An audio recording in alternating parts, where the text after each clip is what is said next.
Indoor का जो motor है वो चल रहा है, तो थोड़ा सा हम इसके सेंसर को जो है गर्म करेंगे क्योंकि ठंडी का मौसम है। क्योंकि यहाँ पर जो लाइट आप देख रहे हैं ग्लो है वो नॉर्मल ब्लिंकिंग में है, नॉर्मल ग्लो कर रहा है यहाँ पे। तो एक बार थोड़ा सा हम टेम्परेचर बढ़ाएंगे एयर सेंसर का। तो जैसा कि देख रहे हैं आउटडोर का ये जो BLDC मोटर है वो भी चल गया। अब हमारा कंप्रेसर जो है स्टार्ट होना चाहिए, अगर पीसीबी नॉर्मल हो गई है तो। जैसा कि हम देख रहे हैं कंप्रेसर भी जो है यहाँ पर स्टार्ट हो गया है।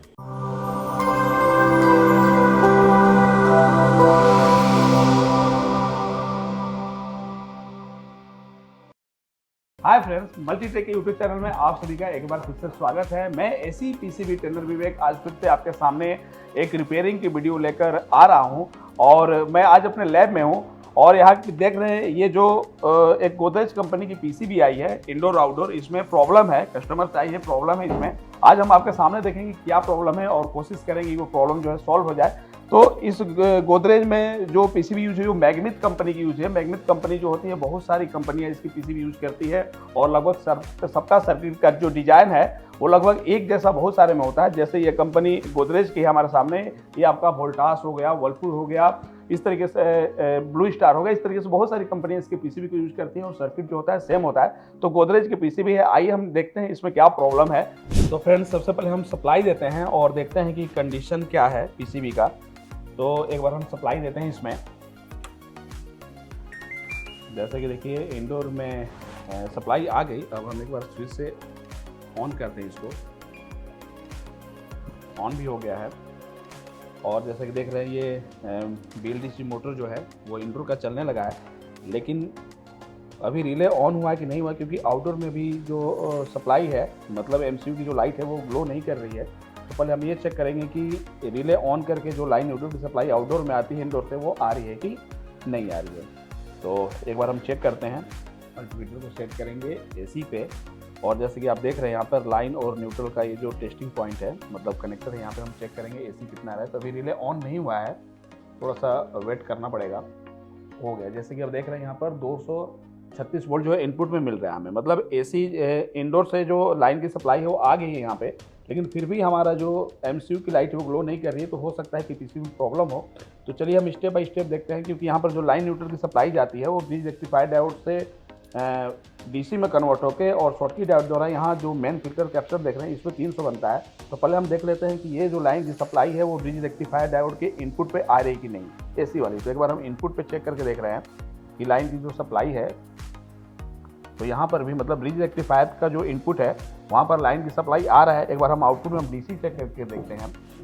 तो मल्टीमीटर को सेट करेंगे DC पे और यहाँ चेक करने के बाद हम इसके जो DC वाले टर्मिनल है वहाँ पर हम DC चेक करेंगे कि DC वोल्टेज मिल रहा है कि नहीं मिल रहा है। तो यहाँ पर भी 316 वोल्ट DC आपको देखने को मिल रहा है, मतलब कि इसमें जो DC है वो बन रहा है। लेकिन फिर भी हम देख रहे हैं कि MCU जो है वो ऑन नहीं हो रही, क्योंकि ये जो 300 वोल्ट बन रहा है ये IPM के लिए होता है और MCU के लिए जो 300 बनता है इसके लिए SMPS पावर सप्लाई लगा रहता है। तो हमें डाउट SMPS पे अभी है, क्योंकि ये तो हमने मेन सप्लाई देख लिया जो 300 बना हुआ है IPM के लिए बन रहा है। लेकिन अभी हम SMPS की सप्लाई चेक करेंगे कि SMPS हमारा काम कर रहा है कि नहीं कर रहा है, उसका आउटपुट ओके है कि नहीं है। तो आप जो यहाँ पर ट्रांसफार्मर देख रहे हैं इसमें 2 शॉर्टकी डायोड देख रहे हैं, इसमें 2 टाइप का आउटपुट है, एक 15 का है और एक 5 का है। 12 का भी है, लेकिन 12 के लिए क्या किया कि 15 से 3 डायोड लगा के सीरीज में और यहाँ पे 12 बनाया। तो चलिए पहले हम इसके आउटपुट वोल्टेज को चेक करते हैं और देखते हैं कि DC में हमारा जो SMPS का आउटपुट है वो सही है कि नहीं है। तो चलिए हम ग्राउंड ले लेते हैं यहाँ से। उसके बाद ये जो हमारा 15 वाला है यहाँ पर हम देख रहे हैं, तो 15 वोल्ट के जगह पे 3.85 वोल्ट बन रहा है, वो भी बिल्कुल स्टेबल है। तो 15 के जगह पे हमारा जो है वो 3.8 बन रहा है।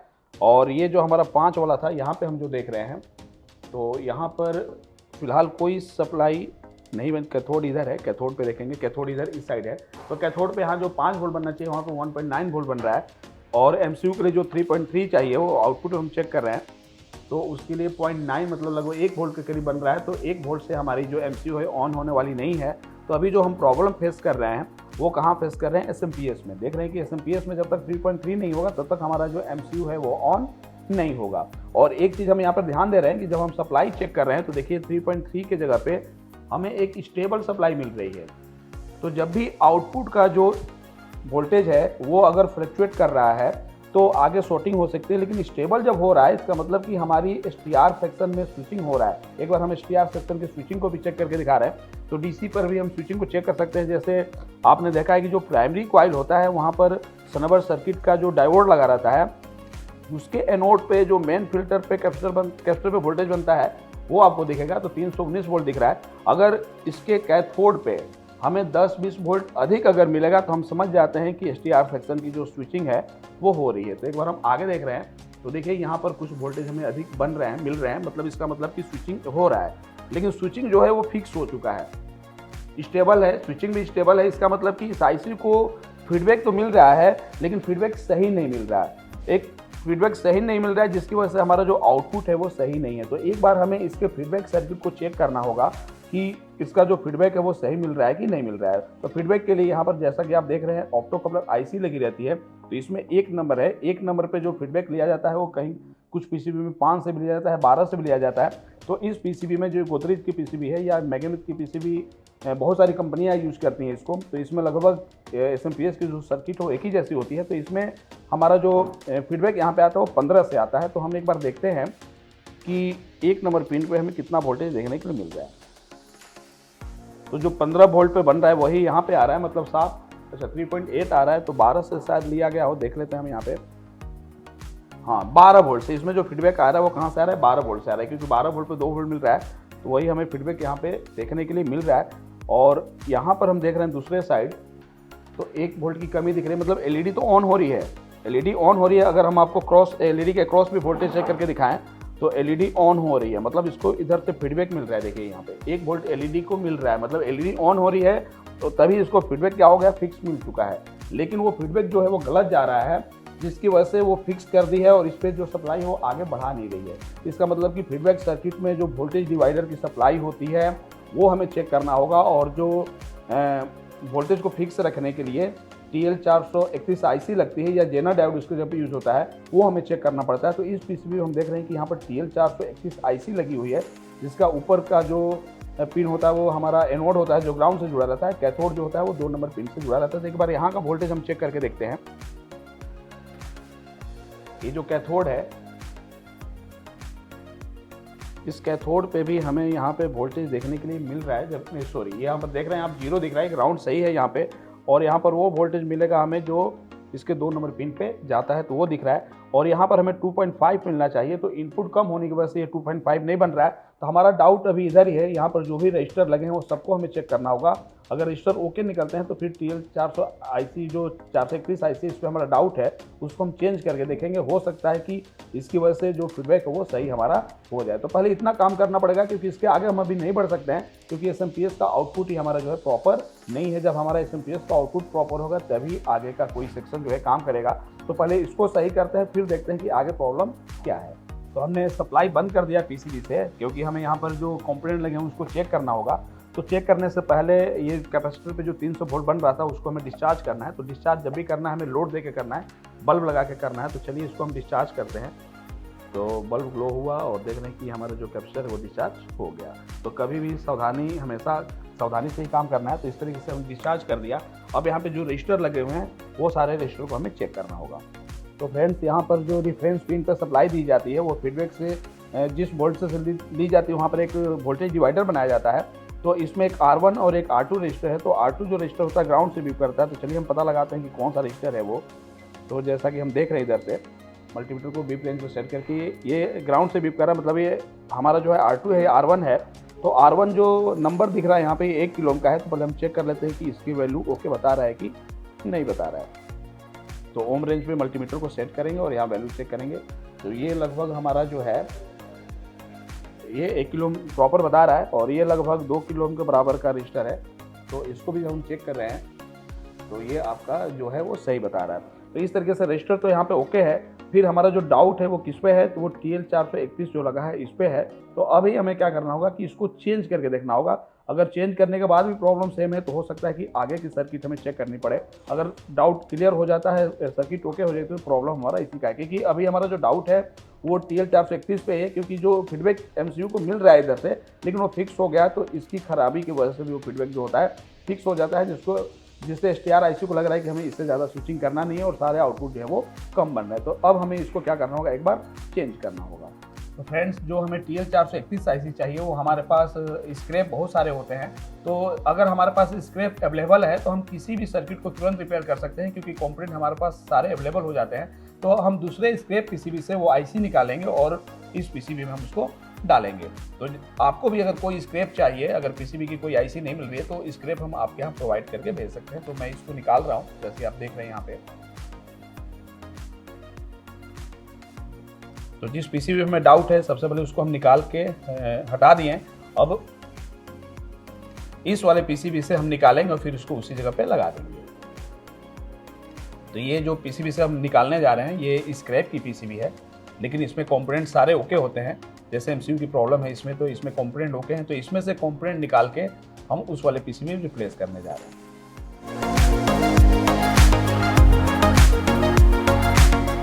और उसके बाद हम उसको लगाएंगे वहाँ पे।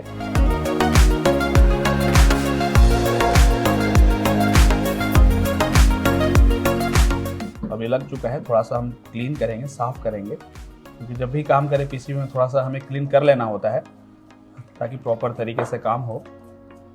और क्लीन करने के बाद एक बार हम उसको थोड़ा सा साफ करके अब स्टार्ट करेंगे सप्लाई। कुछ ठंडा होने के लिए छोड़ देते फिर सप्लाई देंगे। तो फ्रेंड्स, जैसा कि आप देख रहे हैं हमने यहाँ पे चेंज कर दिया है। अब एक बार PCB में सप्लाई देख के देखें कि क्या कंडीशन है। तो PCB को चालू करते हैं। अब जैसा आप देख रहे हैं इंडोर भी चालू हो गया और आउटडोर में भी यहाँ पर जो लाइट है वो ग्लो हो गई। इसका मतलब कि हमारा प्रॉब्लम लग रहा है कि सॉल्व हो गया है। लेकिन एक बार हमें सारी सप्लाई चेक करके देखनी है कि सप्लाई सारी प्रॉपर ओके है कि नहीं है। तो सबसे पहले हम यहाँ पे 15 वोल्ट जो है वो चेक कर लेते हैं कि 15 वोल्ट जो है बन रहा है कि नहीं बन रहा है। तो पहले मल्टीमीटर को हम सेट कर लेते हैं DC पे, और सेट करने के बाद यहाँ पे हम चेक करते हैं कि 15 वोल्ट जो है हमारा प्रॉपर बन रहा है कि नहीं बन रहा है। तो इस तरीके से देखिए यहाँ पर 15 वोल्ट भी बनने लगा हमारा, और ये 12 वोल्ट जो है 12 वोल्ट भी बनने लगा, और जो 3.3 बनना चाहिए MCU के लिए वो भी हमारा 3.3 जो है एकदम ओके बन गया। तो इस तरीके से देख रहे हैं कि हमारा बस TL431 इसमें ख़राब था।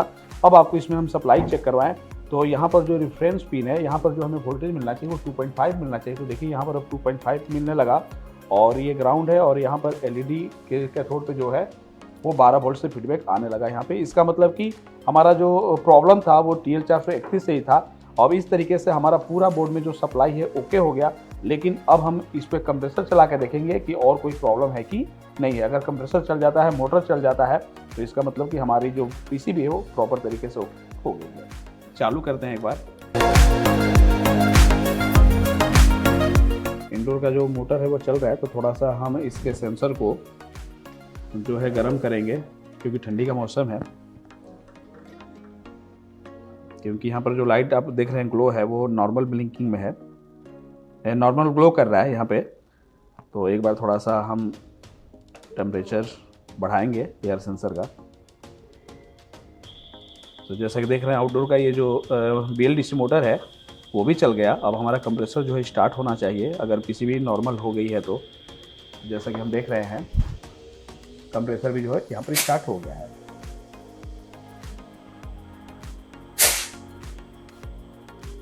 तो इस तरीके से जो फॉल्ट था वो हमने ढूंढा भी और उसको सही भी कर दिया, और इस तरीके से लास्ट में आप देख रहे हैं कि PCB जो है प्रॉपर तरीके से वर्क कर रही है। कंप्रेसर भी चल रहा है आपका, और दोनों का मोटर ये सब चल रहा है। तो फ्रेंड्स, आपने लाइव देखा कि कैसे इसके प्रॉब्लम को फाइंड किया गया और सॉर्ट आउट किया गया। तो उम्मीद करते हैं कि वीडियो आपको पसंद आई होगी। ऐसे ही वीडियो पे लाइक करिए, कमेंट जरूर करिए कि आगे का टॉपिक आपको कौन सा चाहिए। ऐसी रिपेयरिंग का वीडियो हम लोग लाते रहेंगे। तो मिलते हैं अगले वीडियो में, तब तक के लिए धन्यवाद।